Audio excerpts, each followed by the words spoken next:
That's right. It's time for AFEX Commodities. And for the weekend at 26th April, the number of deals in the AFEX commodity market was down by 37.5%. Total value traded also went down by over 79%. Well, Michael Martins has a lot to explain to us this morning. Michael Martins is the portfolio manager at AFEX, and he's explaining those. Good morning, Michael. Thank you so much for joining us this morning.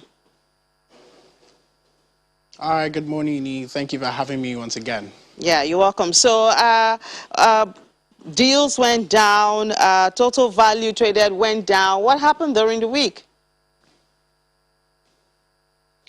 So if you just take a look at the summary of the activities that happened on the exchange over the course of the week, we saw the total value of transactions traded at the exchange fall by 79.31%, from around 2.9 billion naira to close the trading week at 0.6 billion naira.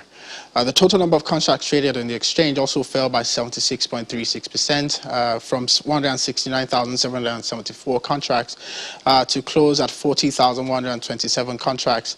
The total number of deals, as you said earlier, also fell by 37.50%, from 24 deals to 15 deals. The AFEX Commodities Index, which is the ACI, which comprises of commodities, maize, soybean, paddy rice, and sorghum, also fell ever so slightly by 0.96%, from 387.77 to 384.04%. The AFEX Export Index, which contains ginger and cocoa, still remains unchanged, staying at 159.35. With regards to the volume of contracts traded on the exchange over the course of the week, we generally saw a decline in the total number of contracts traded across board from considering all commodities.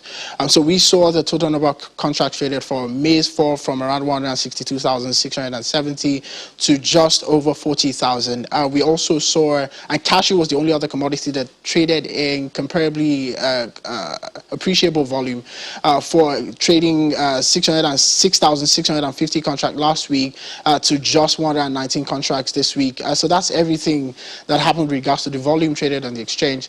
With regards to the price, we saw no price gainers for commodities in the week under consideration, but however, we did see some commodities fall, with sorghum being the first, falling by 3.82%, losing 695 naira in the contract value to close the trading week at 17,500 naira per contract. We also saw paddy rice fall by 3.57%, losing also 695 naira to close the trading week at 18,800 naira per contract. All other commodities, maize, soybean, sesame, ginger, cocoa, and cashew all remained unchanged in the week under consideration. And also the fair trade exchange traded commodity, which is the FETC, also remained unchanged in the week under consideration, staying at 14,008 naira. And as we always say, if you want to know more about the commodities market, you can always go to our website, which is www.afexnigeria.com. And if you want to get started trading commodities, you can download our COMEX app on iOS and Android. So that's by and large all of what happened in the commodities market in the week under consideration. All right, thank you so much, Michael. Well, similar to our conversation last week with regards to prices starting higher this season in comparison to the previous one, would you say that we are at a risk of commodity super cycle? Thank you very much, Ini, for that question. And like you said, right, the question is extremely important considering our conversation last week and how inflation has sort of influenced how prices have started higher this season in comparison to the previous season.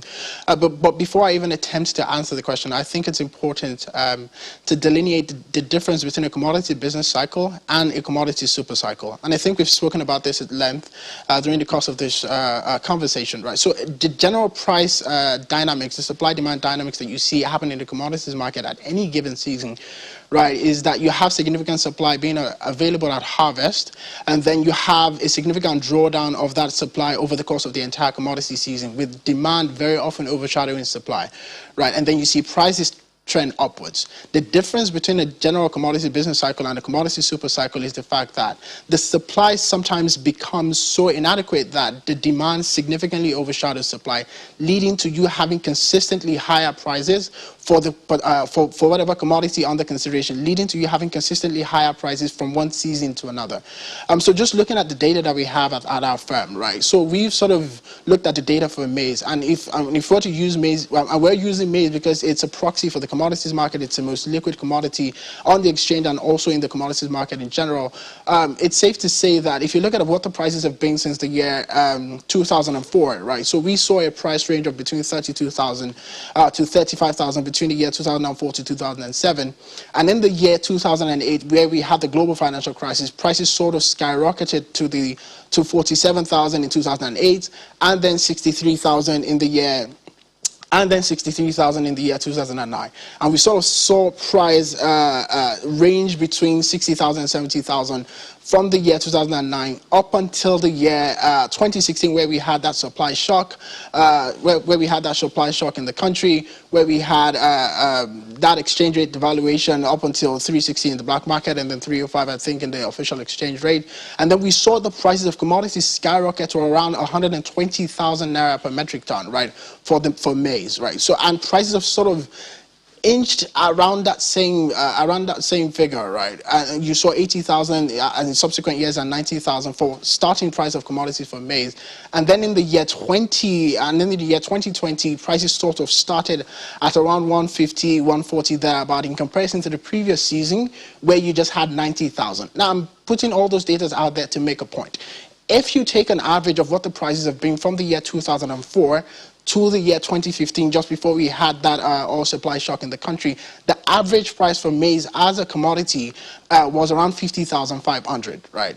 If you take an average of what the prices have been from the year 2016 till date, the average price for maize as a commodity for the month of October, consistently for every single year, has been 100,500 or thereabout. What that essentially means is that prices are currently trading at twice the value that they were trading a decade ago, right? So to generally answer your question, I would say that we are at risk of a commodity super cycle with prices consistently starting higher than they did in the previous season. But I would also say skeptically that we might want to wait for data for maybe the next couple of years to fully confirm that we're in a commodity super cycle. I mean, if you consider just the macroeconomic conditions, right, of the structural issues that we had in the food that we have in the food value chain. If you think about that in terms of lower interest rates providing more liquidity in the market, and if you also think about that in terms of the recent protectionist government policies that we've seen, it wouldn't be out of sort for you to conclude that we might be at risk or we might even be in a commodity super cycle. All right, Michael, thank you so much. I see you came loaded this morning. Thank you so much, Michael. Michael Martins is the portfolio manager at AFEX. Thank you so much. Well, AFEX time is not over. We have Oluwafunto Olashimo joining us from Lagos. She's the market development manager of AFEX. Thank you so much for joining us. Once again.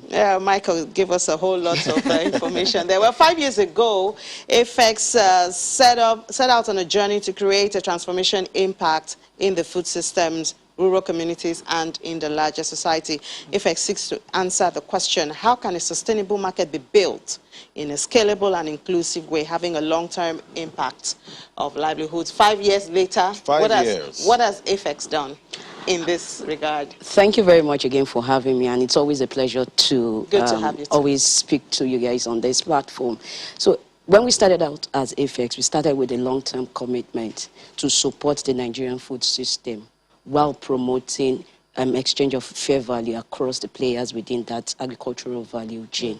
Now, for us to be able to effectively do that, we needed to ask ourselves, how do we create innovative and unique products that would enhance economic growth and at the same time deliver important value to the players within this ecosystem. So for us, measuring impact is all about value creation. It's all about creating sustainable and a systemic change. Now, for you to be able to create value, right, we needed to create framework that could track and measure the impact of our activities in the rural communities where we operate, and within the food value system, as well as the larger macroeconomic environment. Also, at the core of our operation are actually aligned with the United States SDG goal 1, 2, 5, 8, and 12, which included no poverty, zero hunger, gender equality, as well as sustainable production and consumption,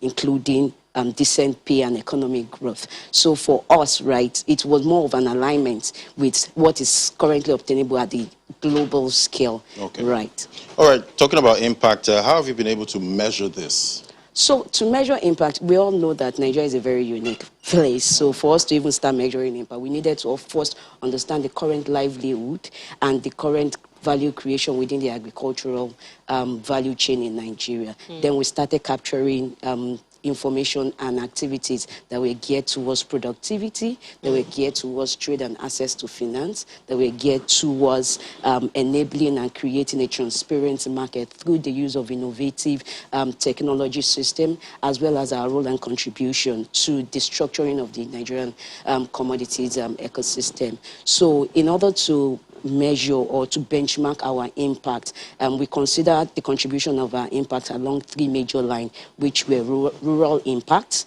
which were processing impact, as well as the macroeconomic impact. And again, because the SDG goal is core to our operation, alignment of the SDG goal is core to our operation, right? We then selected SDG indicators are set by the United Nations as a measure of the level of our impact in the communities where we operate. So as of today, we have onboarded and profiled farmers, smallholder farmers, which included profiling, registering, and giving them financial inclusion, as well as eventually providing them input and plugging them into a market where they can eventually trade their commodities. So we also see that unlocking the capital for Nigeria's commodity market is one of your vision. As regards to that, how far have you gone? What are the key milestones?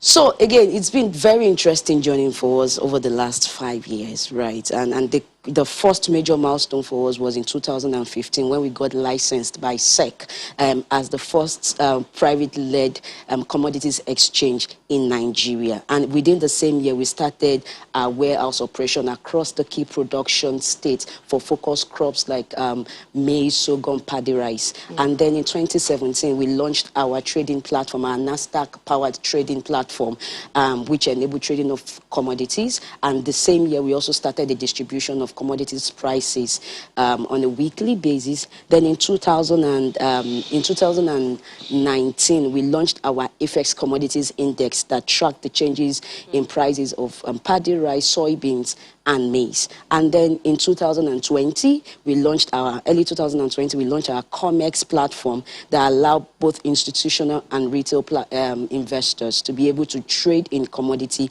as an alternative asset class. Then later in Q4 2020, we issued our first ever $50 million US asset-backed commercial paper, which was the first ever listed in an African exchange. All right, thank you so much, Oluwafuntan Olashimo, Market Development Manager at AFEX. Thank you so much. Thank you very much for having me.